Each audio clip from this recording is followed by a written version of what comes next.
and welcome to a new episode of the Seriously in Business podcast. Today, I have a beautiful guest to share with you, and this one's a little bit different because I dive right into her story. So, Laken is a business mentor and an inner work specialist, and pretty much she's got an incredible story. I'm going to read out her bio in a moment, so you'll get a bit of a glimpse into that. But in essence, her story is really interesting, and I love the different stages that she's gone through, what she's had to work through, and the businesses that she's done, and how that can then help you to grow and scale your own businesses. So we chat anything from her story all the way to scaling, all the way to hiring and delegating, to the inner work and all of those different parts. So I'm so excited to share this episode with you, and I know you're going to love it just as much as I loved recording it. Laken Chin Poy is a business mentor and inner work specialist, empowering high-performing women to cultivate both inner and outer strengths for integrity-led businesses.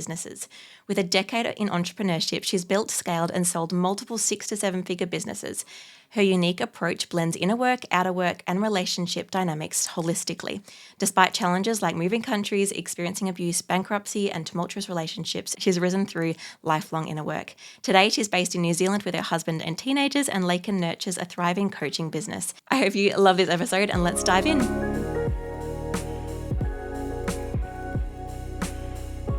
Yay, amazing. Welcome, Laken, to the podcast. Thank you so much for being here. Thank you for having me. I'm super excited. It'll be great. All right, I want to start with the question I ask every single guest, and that is, what is an average day in your life and business look like? Give us a bit of an insight into the behind the scenes of your life. Okay, I love this question. So I'm a morning person.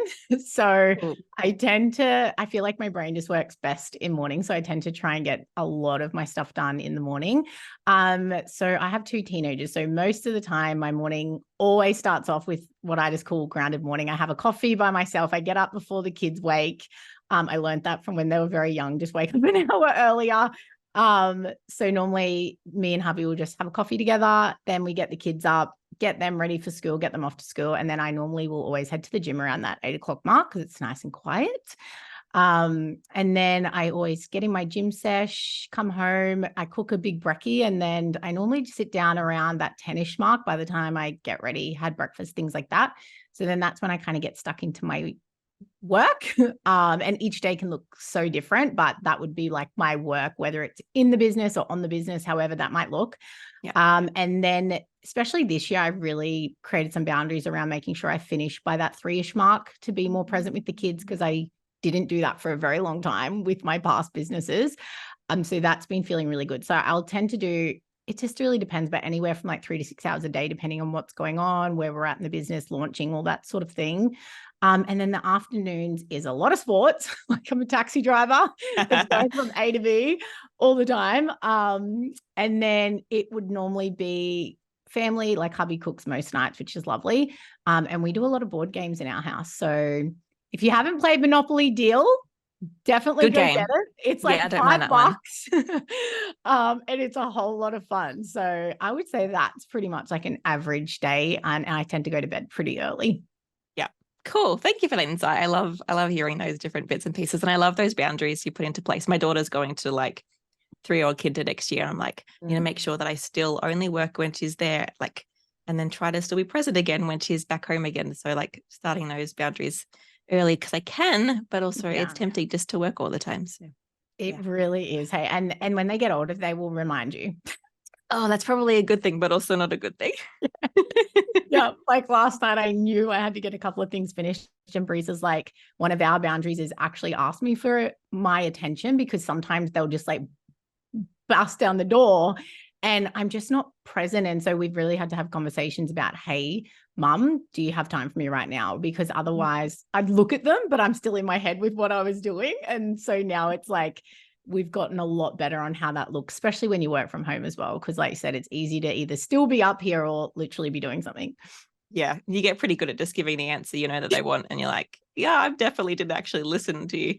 Yeah. It's a skill I think all humans have, and it's not very good sometimes. Yeah. So I love that you've kind of really intentionally gone about that. Yeah. That's so cool. Okay. So you've had quite a big journey in your life and in your businesses. Could you give us a bit of a snapshot of what that's looked like for you, and I guess how that's kind of brought you to where you are now in your business and life? Yeah. So my journey has been extremely colorful from a very early age. I've went through a lot of traumatic events. I had, just a lot of key pieces happen that I had to go through that, many young girls should never have to experience. So I feel like that really set the tone for a lot of things I experienced in my later teen life as well, having divorced parents, finding out I had a different dad when I was like 12 years old. Just like, yeah, lots of little things that created a lot of trauma and wounds for me. So teenage years were extremely challenging, and I didn't have any context back then as to why, but obviously in hindsight now, we're seeing everything I went through with my childhood. It made so much sense. So I was not fitted into the school box. I did not do school well at all. I actually didn't even finish grade 10. I didn't even get my papers. I was out of there, and I started doing beauty therapy. Like, I actually had the best manager, one of those people you look back in your teen years and you're like, you needed that person. And she was that person for me. So I went straight into doing my diploma in beauty, and I worked with her for a very, very long time, which was amazing because I've always had that to fall back on now, no matter what's presented in life. Like, beauty's always been the core foundation of a big part of my life. So later on in my teens, fast tracking a whole lot of that, I found myself in a very high level DV relationship with my son's father, and I become a mum at 19. And once you become a mum to teenagers, you realize like there's so much more out there. Like, I would never change a thing, but it changes everything, and at 19, I thought I knew everything. I'm like, what's the big deal? I'm just having a baby. Like, I don't get it. But it really put my life in a different trajectory. So I went through a lot of postnatal depression, a lot of anxiety. I was medicated quite heavily for about 10 years, from the age of 17. So once I got myself out of that situation, which took a lot of time, like a lot of strategy, a lot of planning. At 22, I met my daughter's father, and I thought we'd be together forever. It was like the white picket fence, bought a house, all the things. And I become a single mom overnight. And he chose different for himself. And here I was, 22, single mom with 2 kids, and a very long process when it comes to, co-parenting and all that sort of thing, and found myself bankrupt. I lost my home. I lost my car. I literally was kind of at a rock bottom again. I felt like I'd been at this point quite a few times now. And I just remember thinking to myself, like, there had to be more. And I didn't really know what that even was at the time. Like, I was pretty heartbroken. I was so lost. I felt like I had nothing, but there was just this internal piece that was like, I will never be back here again, and not even in the heartbreak sense, but in the position that I felt as a woman, as a mother. Yeah, there was just that window that we get, I think sometimes, that little pocket of opportunity. And yeah, I just got myself a place, started my life. I was at a bakery, so Brumbies for all the Aussie peeps. I was at Brumbies. I dropped the kids off in their pajamas to daycare. Here's your breakfast. I'm off to the bakery. Do what you've got to do. And then about a year and a half after that, I met my current now husband. So that was a little over a decade ago. And I honestly had just called in the same person in a different body. It was like, how does this keep happening to me? And we were very toxic. I was a very insecure, unhappy woman back then. And I just had no self-esteem. And you go through so many identities when you become a mum, yet alone a teen mum, it was just really toxic and unhealthy. And we got to a point that I was like, I'm just not doing this to me or my kids. And I didn't know what that looked like, but I was like, you need to go do your own thing. I need to figure out who I am. But long story short, we started a healing journey, and that was really, really cool. And we managed to be able to do that together. So that's, almost 10 years on now, which is just incredible. And in that time, he actually helped me start my own beauty salon. So I was, on the pension, working at Brumbies. I didn't have any extra cash at the time, and he was a minor. So he went and bought me my makeup kit, my spray tanning gun, and he was like, start your own. And I was working for this guy at the time, and it just wasn't the environment. And I walked out in my lunch break, and I just never went back. And I'm like, you know what? I'm just going to do this. I'm going to give it a go. I created my brand it wasn't even Canva back then. Wouldn't have been. Yeah, I can't remember what it was. It was the standard like makeup brush, with the dust, and like I think I called it bedazzling back then. Just, back then it was so much about cards. Like you'd hand your card out and you'd go drop it off in letterboxes. And I just played full out. I was working 7 days a week. I got my dad to babysit whenever I could just to grow a clientele. And I started from my daughter's bedroom. So I moved my daughter out of her room into her room with her brother because we were just in like a little 2-bedroom unit and 3-bedroom. And I moved into her room, started from there. And yeah, within a year, I just had a wait list. I become the first like brow specialist because brows were not a thing back then. This is like 12 years ago. And I honed in on my niche. And I think that's really cool as well. Like I become really known for something that separated me from a lot of other beauty salons. And I had 2 times award winning, which was cool given I started from my daughter's bedroom, So that was a massive accomplishment. Eventually got a brand, which was really, really cool. And it was the House of Queens. And my husband did the little logo with the tweezers and things like that. And then a little later on in life, he always had a passion for CrossFit. And I was like, why don't we just start a gym? Like, I don't know where I got the grit and tenacity from in my life, but I was like, let's just give it a go. It can't be that hard. And he was working at the mine. So this was in 2016. And he rang me one morning and he's like, I quit. And I was like, oh, shiitake mushrooms. Like, what? And he's like, I've quit. And we gave up a very great mining, income to go out on another limb and start a gym. And I wasn't even exercising, you guys. Like I had no idea what I was doing. I was just like, we've got this. And again, like honestly, I would say brand and personal brand was such a big thing. I got to really leverage my clientele in my salon. Dan was so well known in CrossFit. So within 6 months, we outgrew our backyard and moved into a 400 square meter complex and started Chosen One. So that's like a big chunk of the story. And then the pandemic hit and all of our businesses got shut down.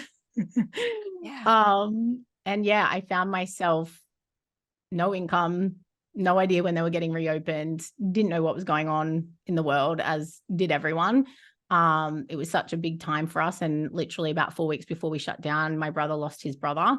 So it was a lot happening in our life at the time. And I had started doing hypnotherapy and life coaching.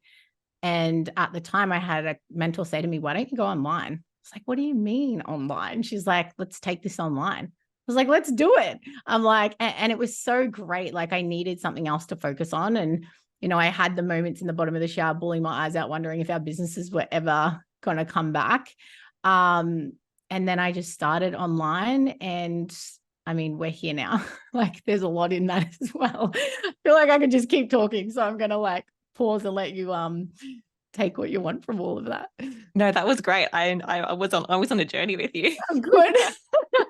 Oh, there's so many parts. I know, but like I don't think you could have shared that any shorter. Like there was just so much to that. And yeah, I love hearing your journey. Thank you for sharing that with us. Thank you. Yeah, that's really cool. And so yeah, your 2 businesses, you're running those together at the same time, hey? Yeah, yep. So I had the salon for about 5 years before we started the gym. Yeah. And then we started the gym from our backyard. And then, we moved into a building. So we would have had the gym for about 4 years before the pandemic hit. Yeah. And then the pandemic hit, 70% of our gym memberships just dropped off, obviously, because they lost work in that as well. And then my salon was fully shut down. Like there was no income. Yeah. Yeah. And so were you already studying life coaching at this point, or did you start doing that once the pandemic hit? Yeah. So Dan and I, when we decided there was something really special here and we wanted to be together, we didn't know how that was going to work. I would say we started doing bits and pieces in 2015, like going to retreats and just reading a lot of books and doing all the self-development, quote unquote, things you do. Yeah. And then in 2018, I decided, I don't know how it even come about, but I was like, I want to do NLP. And Dan's like, do it. And up until that point, I was like 29, maybe. I had never, ever had time away by myself without my kids or like for a long period of time. And it was in Sydney and I would have to fly from Queensland to Sydney. And I was like, this is like big girl stuff. Like it felt so odd to me to spend that amount of money on myself do that for myself, go away, pay for the hotel, like all of those things.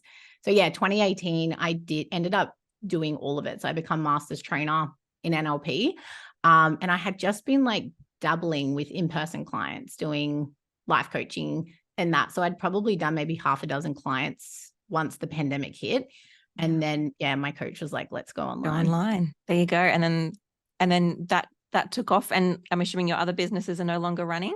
Yeah. So wild. I was just saying to you, Jack, before we got on here, like, I would say I was one of them people that fell into the online space. Like, whilst I had an understanding of marketing in that, like I had to for my other businesses, it's like you only know what you know. And then you come into the online world and you're like, this is like a whole other like so naive. I was just like this little spring chicken that's like, I'm here to help everyone. Like, let's make you feel confident. But I also missed that part because it was just like I showed up no matter what, like you had nothing to lose. You just wanted to help. And all of a sudden it just took off. Like I never, ever came into this industry ever thinking in a million years I'd replace one business, yet alone both my businesses. Like that was not even a thing. And then when I realized what was possible and how much I was helping people and the impact that I was having, it's been so many moments of like, oh my God. And I knew it was growing. And then I had my very first program launch and it was Queendom back then. And I had like 20 women come into my first ever program. And then but back then it's like, you're not focusing on data and the analytics and, you're focusing on like, who's coming in, how can I help them? But when I actually really started to get that 20 for a lot of early entrepreneurs is not quote unquote normal, I was like, it's not like, and then from there, it just started growing and yeah, it becomes something wild. And the cool thing with brand is I was so into leopard print at that phase of my journey. I would literally have, this is the power of brand, guys. I would have people send me photos of anything leopard print. They're like, this reminds me of you. This reminds me of you. And it was so cool because like I had become known, whether it was a leopard print shirt, something on my head, like my branding, for leopard print for a really long time, which I thought was really cool as well. I'm the same with purple. I get people sending that all the time. Like I'm so okay with this. Yeah. Yeah. There you go. Cool. And so you guys aren't in Australia anymore, are you? No. So there was a move that happened somewhere in there as well.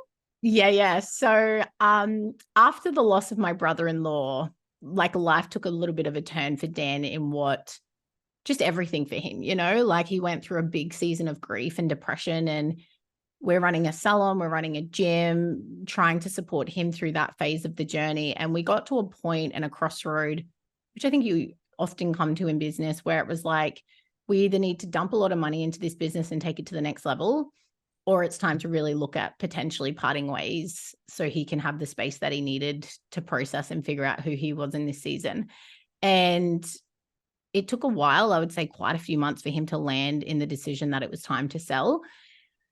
But once we made that decision, it felt so light. So you always know, it's the best decision. It was like really sad to leave the community, but it sold within 24 hours to one of our members. So that was just like the bee's knees. Oh. And she's doing a great job of that, keeping it going. So then Dan became stay-at-home dad, helping with, after school things and all that while he was figuring out his next moves. And then when I started to look at the coaching business, there was a lot of consistency starting to come in. And I just remember thinking to myself one day, I thought I'd be in beauty forever, right? Because I loved it. This is the hardest thing, is I loved it still so much. I loved my clientele. I loved what I did.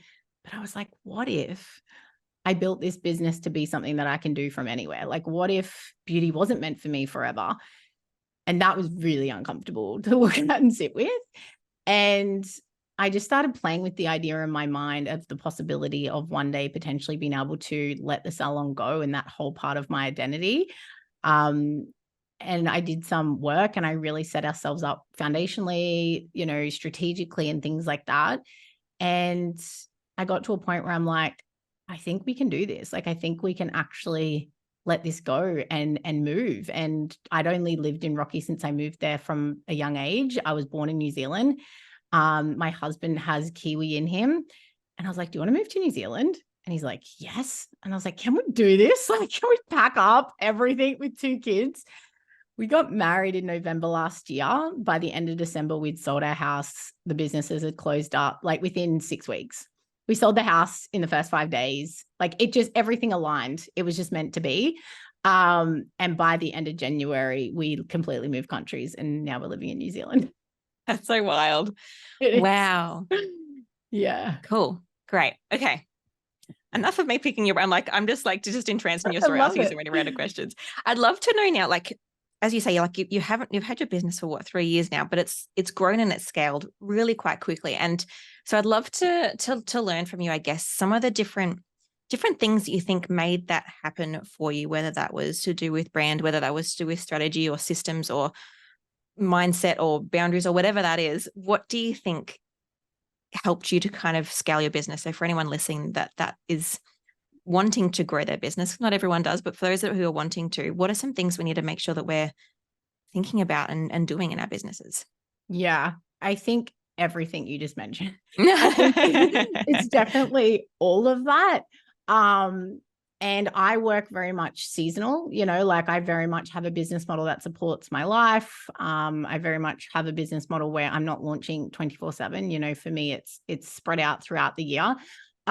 So I think in the beginning, also just really giving context for anyone that's starting that hasn't got back business experience, like I had definitely had a lot of business experience. And I think that's really important to share because I don't want anyone to feel like that it just happened for me, because it could look like that from the outside. But I had a lot of knowledge in the things that I needed to be focusing on. I'd built a lot of confidence in myself with running a gym, having to be online all the time. So whilst there was still a lot of self-doubt and a lot of things to move through, I already did have a pretty solid foundation in different areas. So I just want to like preface that first. But I would say, especially if you're in the earlier stages or like growing to the first, 6 figures, say, it's going to be a lot of mindset mixed with getting your foundations down, getting, and I know you talk about this, Jacqui, like getting really known for something, being, whether that's in color brand, whether that's in your niche, whatever that might look like, starting to really be known for your thing and area of expertise. Definitely, like in the beginning, it's more of a step-by-step framework. Like, here's the step, here's the next step, here's the next step, follow the breadcrumbs. It's consistency, it's showing up. It's a lot of mindset, a lot of that coming over self-doubt, holding more in your capacity, bigger leadership, just things like that. But everyone's timeline's so different on how that looks too. And, whether you might have a lot of inner work to do in the beginning and you may not see a lot of external tangibles first, or some people have really fast external tangibles, but they've already built a lot of inner capacity. So it really varies. And I think it's so easy in the online space to get caught up in comparing or thinking you're not where you're meant to be, or you should be further ahead. And if there's anything I've learned with this journey, it's just like, as annoying as it probably sound, like it's meant to happen at its own pace. There's a reason if clients aren't flooding in right now, that there's a reason for that. And it's like, can we look at that? Is it mindset? Is it strategy? Is it structure? Like, what do I need to be focusing on? Because it's so easy to focus on, I'm not having any clients come in, but we may not be looking at, okay, well, what are the reasons? Like, what do I need to be looking at here? How can I leverage myself, my brand, my area of expertise to be more seen and known? Yeah. That timeline thing is such an important thing to remember. Like, you can know all the things and do all the things or even not do those because you don't have the capacity yet to be able to do all those things. And on paper, your business is probably more successful than mine. I've been doing mine for 10 years and you've been doing yours for 3. And so that there's this push and pull, but our lives are totally different and our experiences are totally different and our businesses are totally different. And so there's so many things at play here. So yeah, I just love that caveat of your journey is going to be so different to someone else's. And that's really beautiful because your journey is also going to inspire someone else's journey. Oh, hello. I'm interrupting this episode super quickly to let you know that we have limited availability to work with the team at White Deer Studio. If you want done for you graphic or brand support, that means doing your graphics for you. Anything from bespoke social media templates to launch graphics or a full branding package, our team are ready to support you. Just head to whitedeer.com.au/design studio to find out more. That's the color white, the animal deer.com.au/design studio to find out more. We cannot wait to work with you. All right, back to the episode. Let's do a fake scenario then of what advice we might give to someone who, okay, I'm going to build someone, plug in your laptop at the same time. Okay, so someone who is got a pretty good stream of clients coming in, depending on whatever their business kind of looks like, they're earning a good level, but they feel like they're kind of reaching their capacity of maybe their time limits. Like they're like, I don't have any more time to be able to grow anything more, or I don't have any more time to have any more clients, or I don't have any more, like maybe the time thing is feeling a bit of an issue. What might be some things that they could implement to help, and then I'm going to another scenario after this one, to help kind of grow their business if they're in that kind of stage? Yeah. So I get quite a few clients that are almost like on the verge of writing burnout, because when I first came into the industry, I was boundaries. I was like the boundary queen. So that's kind of, that has stuck with me for a little bit. So I tend to attract women that if they're not already there, they're on their way because they're capped, right, in some way, shape or form. And so the way I like to see this a lot too is often what we're focusing on or what we're leaking our energy into at this current level is also not available for the next level. But we don't know either how to delegate. We don't know either how to expand our energetic ceiling. That there will be things at this level that you're only seeing it through your current lens. And that's why it's feeling like, how could I ever grow? Because I'm already feeling completely capped now. Yeah. And I have this question a lot. It's like, how do you have kids and do the businesses and all the things? And it's because I had to give things up at the last level in order to get to this level. So whether it might be wasting my time in group chats with people, it might be scrolling on social media. It, like if we actually get honest with ourselves, looking at our screen time, like I will ask my clients, like, what's your screen time? It's so important to be getting honest where we're wasting pockets of opportunity.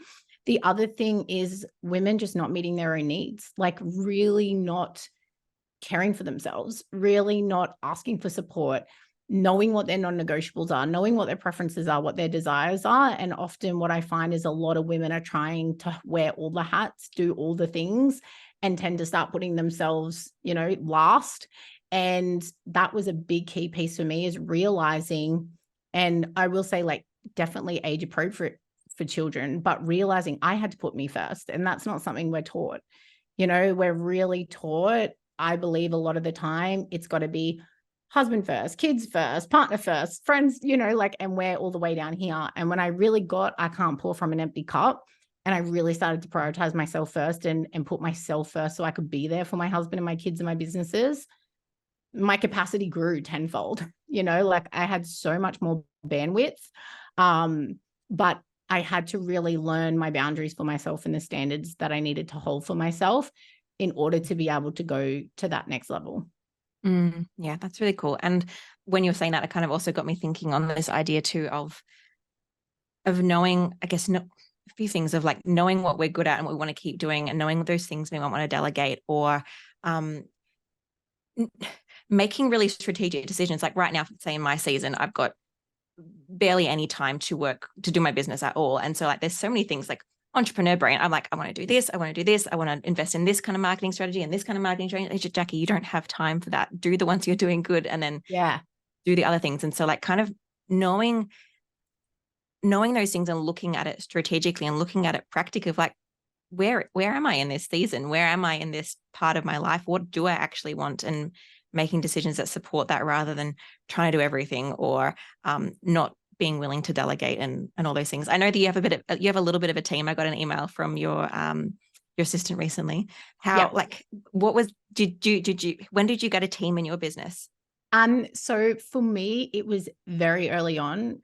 However, context again, I had 3 businesses. So I didn't know what I didn't know with the online space. What I did know is my time was very minimal, but I also think that served me really, really well as well. Yeah. And so I got a VA pretty much within the first 6 months. And I also had Cool. the cash flow. So for me, when bringing in a team, I'm always looking at what's the cash flow, like what's the budget we actually have here to work with, and does it make sense? So for me, I got to leverage, 35 hours a week, and I probably didn't even have 35 hours a week to give her. It was just That's a lot. a full-time role to fill. Back then I did with the businesses, and then I've had to learn how to delegate with just one business now. So I would say she definitely did have work in the beginning. So I have had an extra person, which is definitely important, I think, to understand with building things. But there were seasons in my other business I had nobody. When we built the gym, you guys, I was dead set on YouTube, figuring out how to read a profit and loss, figuring out how to set up a payment system for the gym, figuring out how clients, like how we do workout schedules, like so many things that I had to teach myself. And I think that's important. I think it's important to know the foundations of your business. And even when I had a VA, I went and taught myself pretty much everything first. Like I was still, here's how I do a link. Here's how I set up my website. Here's how, because I want to know those things. I don't want to just completely outsource everything that I lose touch of that.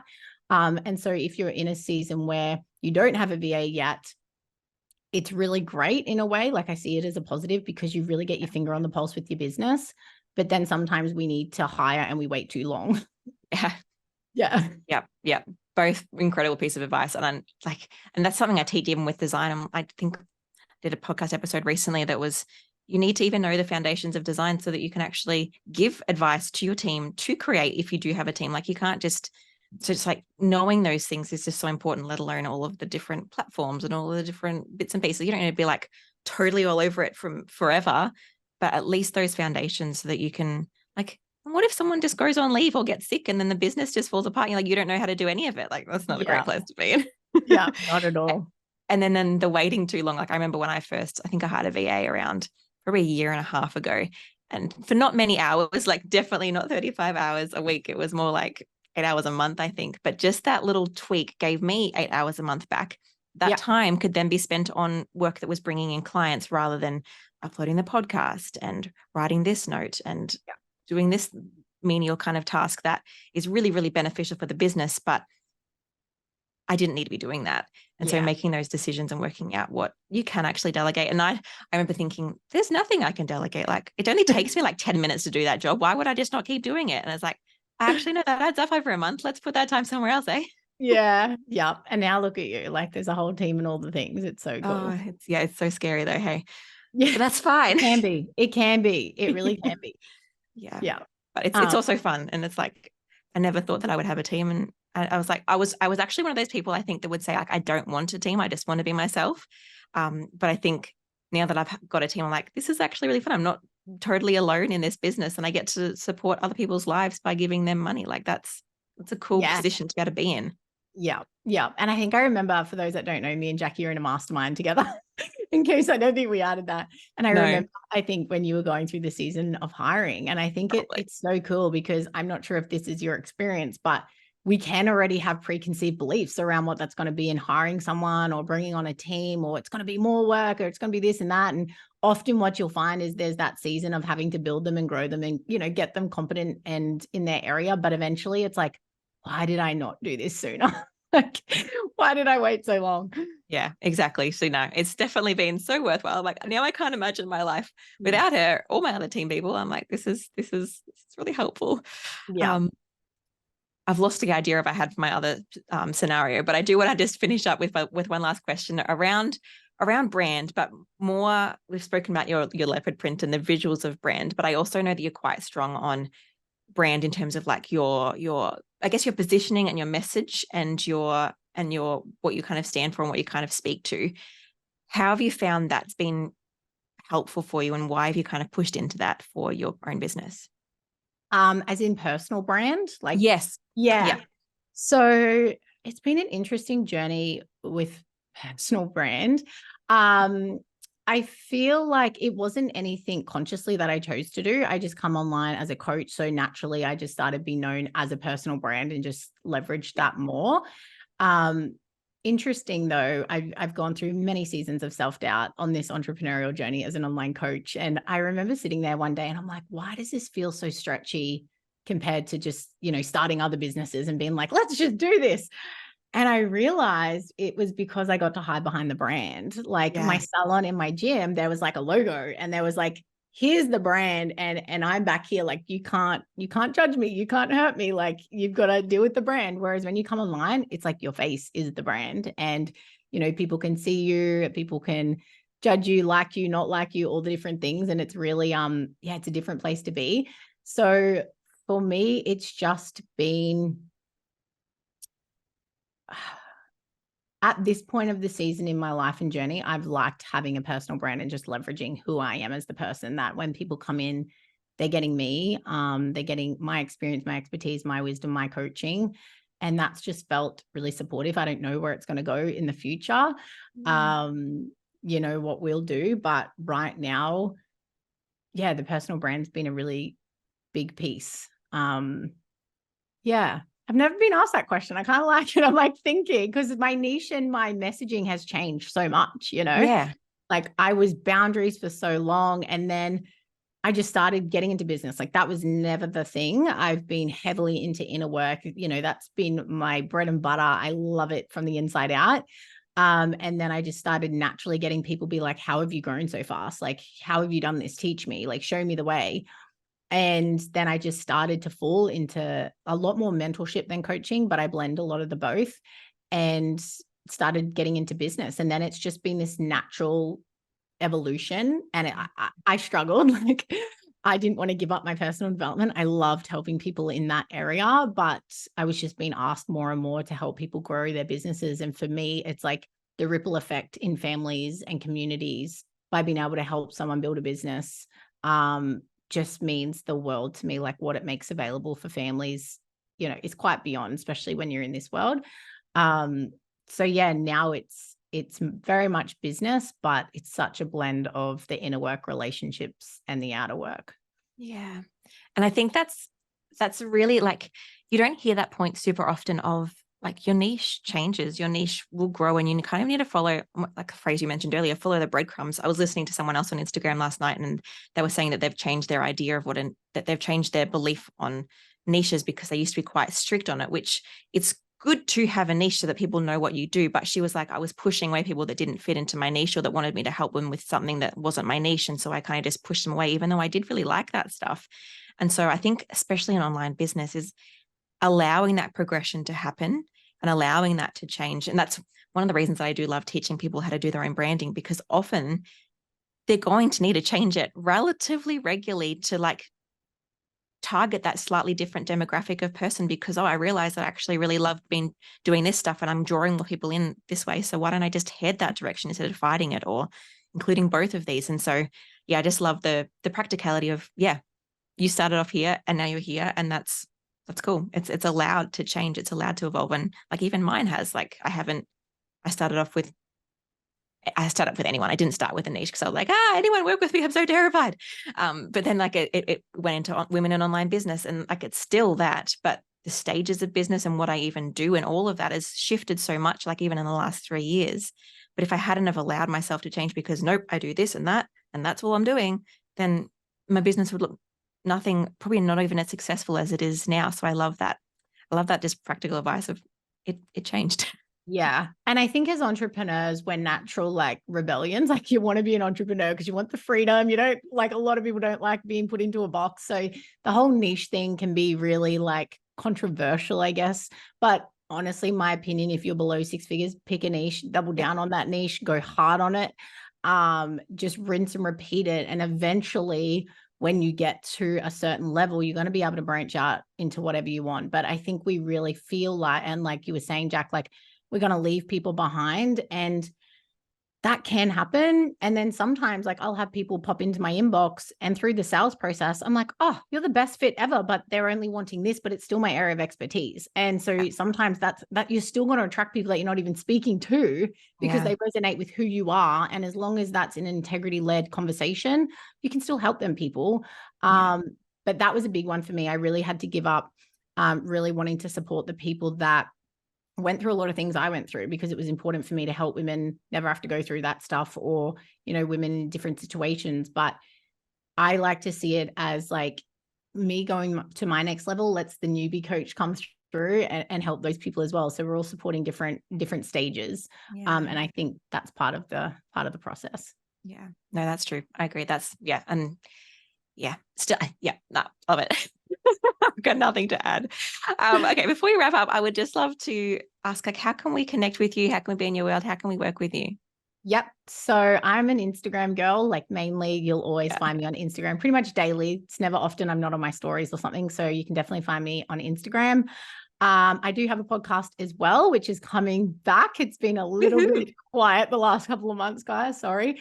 And that's called Inner Power, and that's just on the standard Apple and Spotify. I am on Facebook too, but if you're on Instagram, definitely connect with me there and say hi. I'd love to connect.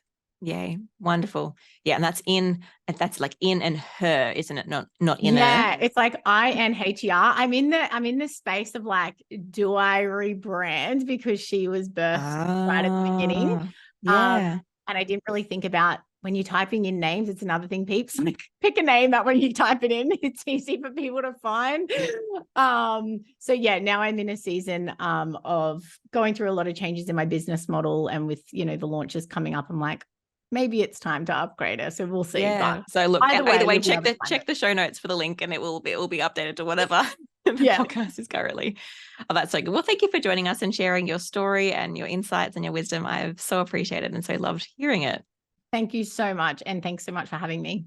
So thank you for joining me for that episode. I hope you enjoyed it as much as I did, and it inspires you that you've got your own business journey and that you can go along whatever you want to go along, and it can look however you want it to look, but also thinking through what different steps can I take? Do I need to start delegating? Do I need to do some thinking and some mindset? Do I need to set up some boundaries? And what are the things that I need to focus on in this season of my business? So thank you for joining us, and I'll see you next week for another episode. Bye.